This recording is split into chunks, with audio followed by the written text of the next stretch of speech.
Hi, my name is Maria, and you're listening to the podcast where we deconstruct someone's PhD experience so that you can reconstruct your own. This is a journey with many challenges, but you might find yourself in a similar situation as one of the guests here. Enjoy listening.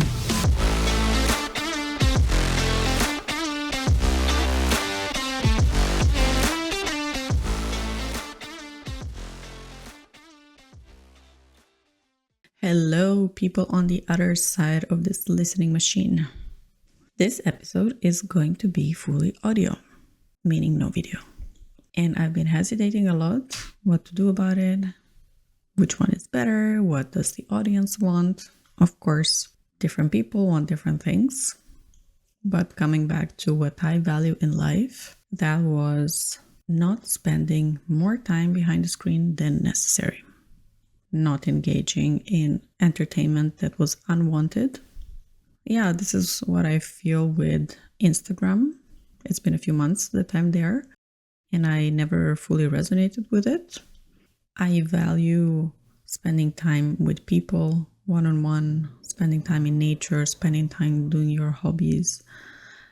So me contributing to you spending more time behind the screen was not something that resonated with me. That's why I decided to make this podcast in audio form.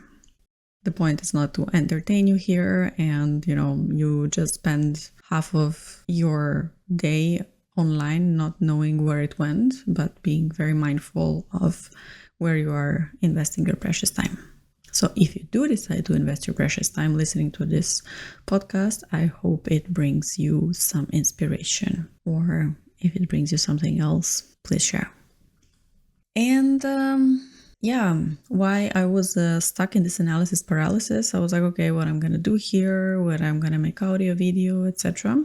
It's because in the past 6 months, I had 4 jobs.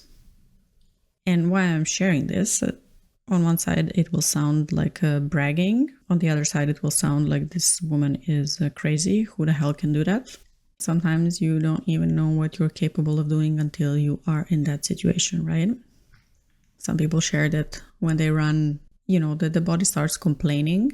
The mind starts complaining, but your body is capable of much more.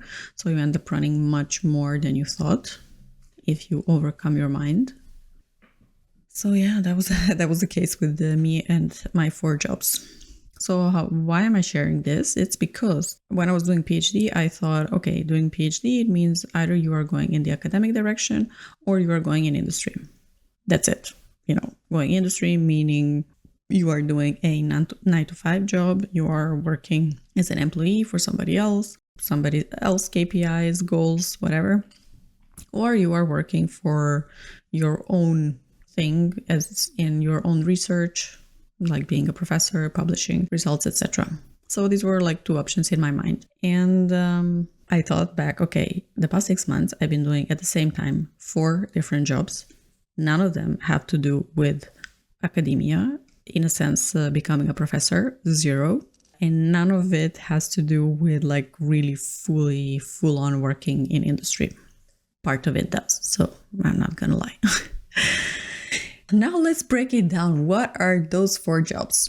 And again, why am I sharing this? If you're listening and you're saying, hey, Maria is doing 4 jobs, like 4 totally different jobs. One of them seems interesting. Why can't I do that?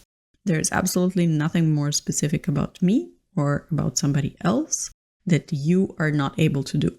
If I, as an average human being, can do this, you can do that as well. I'm not saying the same stuff. I'm just saying you can find out what works for you. Because what I'm doing here, I'm figuring out what works for me, right? So let's break it down. 4 jobs. One of the jobs is, let's say, the longest standing job. And that is my job as a program manager at university. In the previous episode, I shared how I had no idea how this job existed before I came to this university. So even when I was doing a PhD, I was not aware that you can stay in academia and you can work in research support. And if you are working in an engineering field, that is becoming more and more important because there is a lot of intersection between going to spin-offs and knowledge valorization and the new research that is being published. And why? Because money, right? Now it's all project-based, and money either comes from the government or it comes from the industry. Being a program manager means looking at collaborations, looking at opportunities, what can we do together. So I'm, of course, from the university side, and then I'm going on different events, meeting people and trying to see what is it that they need, what is it that we can provide. So this is the part of research support that is not very present in many universities, but usually at universities that have figured out the basic things, so they have enough money to get the projects running, etc., then there is more money to put it into these roles that are not, let's say, the main pillar, quote unquote, of the university, because the university relies on education, research, and then you have, let's say, administration/support. But none of it could work if there was no administration and support, and like strengthening the administration and support will only strengthen these two pillars. Maybe you already had contact with it and you experience how it is on one side, how it is on the other side. How is it to be a researcher and not have this administrative support that can make your life easier as a researcher? How is it to have it? How is it also to be in research support and be supporting researchers? Like, how do you feel when you do this job, etc.? For me, I feel that I'm using my strengths in this job, honestly, because I really like interacting with people. And let me get this straight, I'm not a person who is like very extrovert, quite on the contrary, but I like making genuine connections with people. So when I go to these events, I am focusing on making genuine connections and not going there for selling something. Now, my other job was project management in a startup.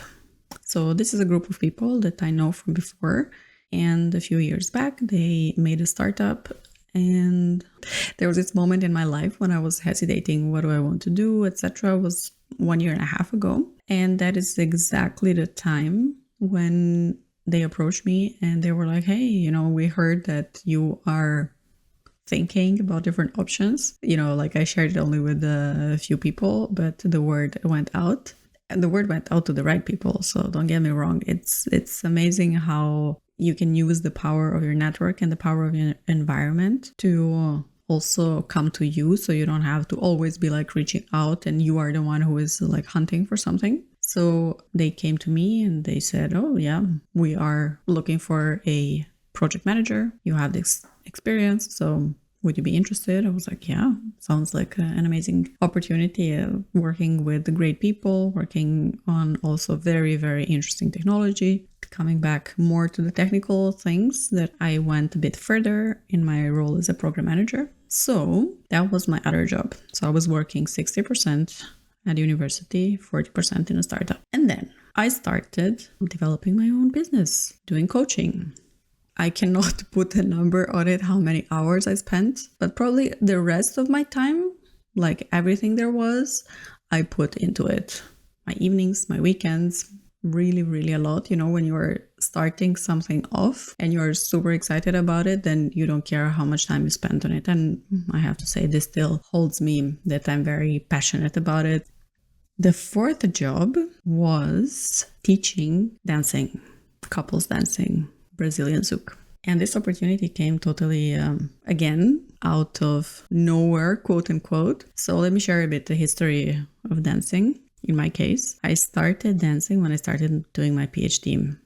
And this is something that I wanted to do for a long, long time. I loved Cuban salsa and the music that goes with it. So when I hear this music, I literally I have to move, and most probably I have to get up. This is the effect it has on me. When I started my PhD, I was like, okay, this is perfect opportunity. I'm having my first salary. I can dedicate my time. I can do whatever I want with my life. So I started dance classes with other colleagues who started PhD at the same time. So that was also really lovely that we were this group going together on festivals, practicing. Yeah, it gave it a totally different dimension. And it started in the Netherlands. So then when I moved to France, I encountered parties where there was mixed salsa, bachata, kizomba. Paris is the capital of urban kids. So now I'm going into details of all these dances.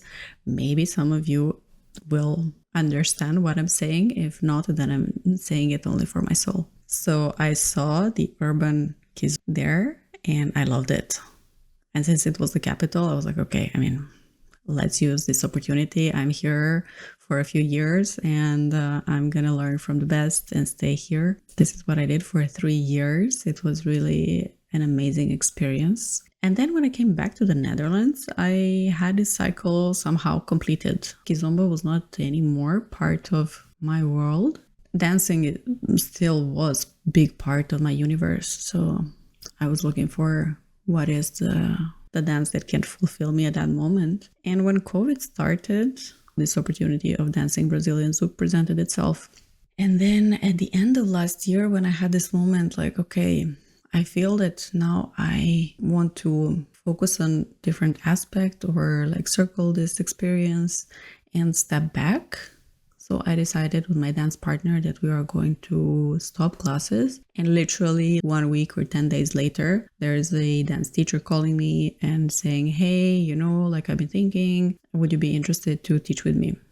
Things also fall into place. Will we allow space for it? I felt that for me at that moment, that was the right decision to make. And rightly so, because another opportunity opened. I was teaching dance classes for the past 6 months. And it was lovely. It was really, really lovely to see people, how they advance, to look how passionate they are at different stages of their experience, and also see myself back there, how I was. Also see how much they appreciate this feedback, because I really saw my contribution in giving feedback to people. I experienced that in the Netherlands. There is not so much feedback when you have group classes. So if there's group teaching, it is being thrown in the air. So you are like picking pieces and trying to see what works for you, what doesn't. Whereas there is not so much individual feedback. I really wanted to give people personal feedback. This is the biggest value, like if you're spending your time and donating your finances to this cause, why not get feedback? Like if you're getting feedback, then you also can implement and do something better and faster. If you don't have feedback, you're like, oh, I'm doing this amazing.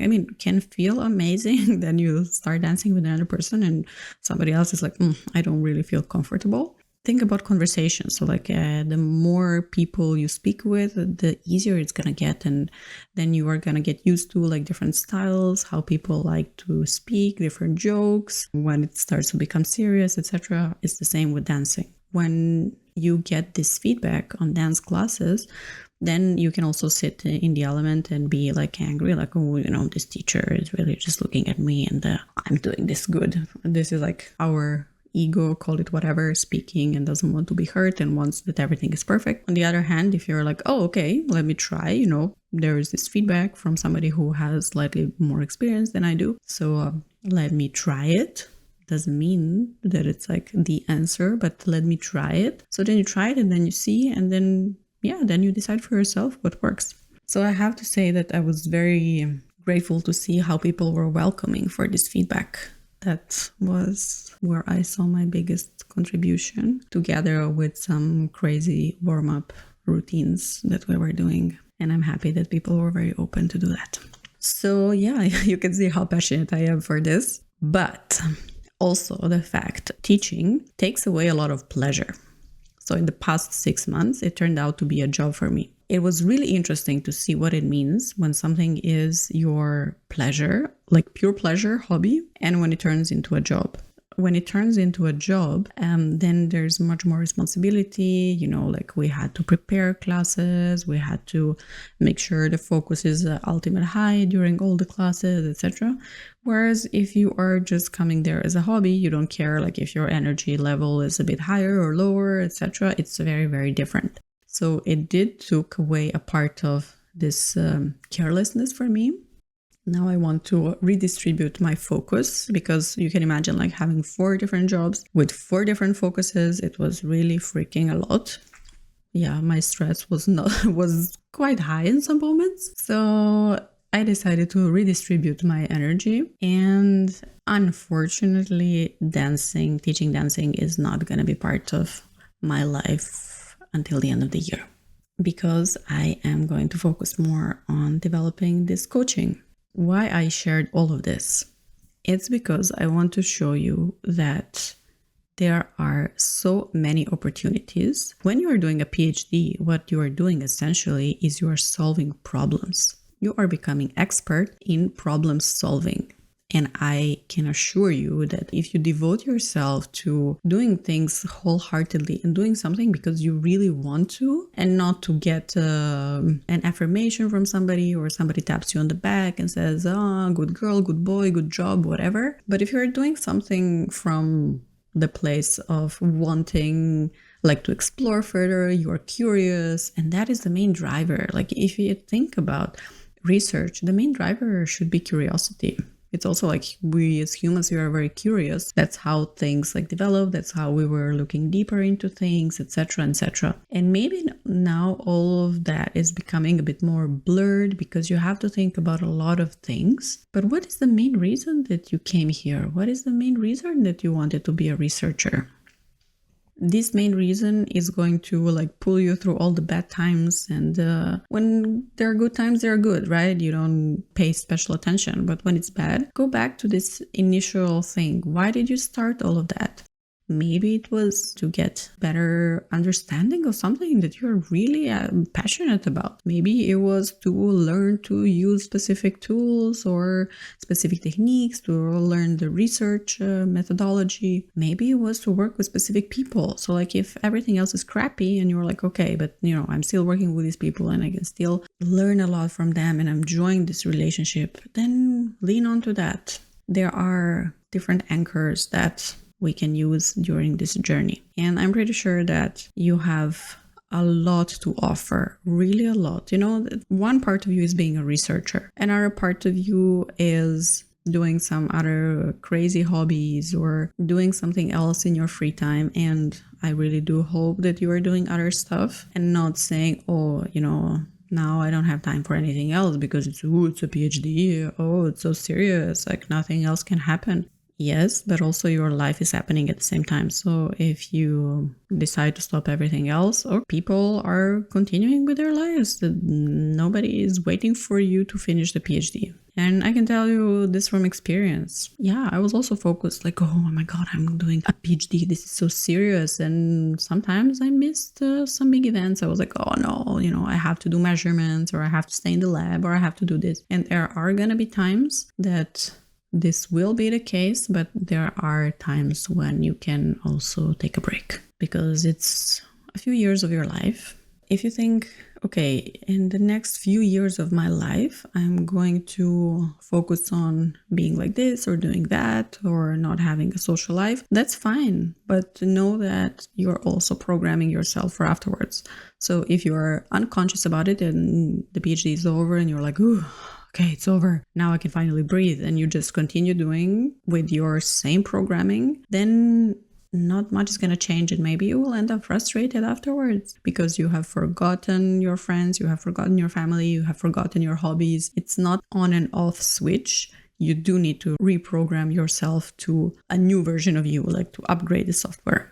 What I am promoting here and what I'm working on with people is let's do the software upgrade along the way. Why are we waiting for another 4 years to get the software upgrade where we can do it now at the same time as your PhD goes? Why?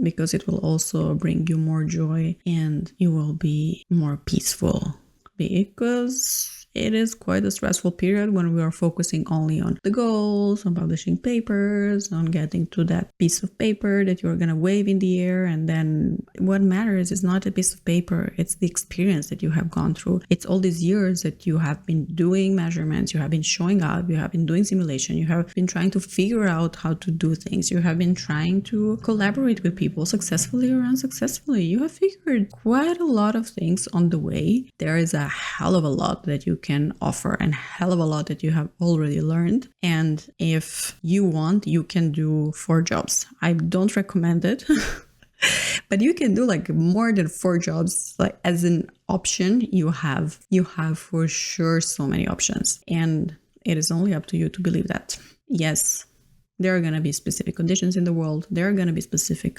conditions on the market, etc., etc. But it starts from you. I do believe that you can create the life that you want and also the career where you are headed at. I mean, just look at me, what kind of crazy stuff I am doing. Dance classes, coaching, program management. There are a lot of opportunities out there. If you're confused how to get to them, how to create them, how to position yourself, reach out. I'm very happy to discuss this and very happy to show you that there is more than one or two options that you are looking at.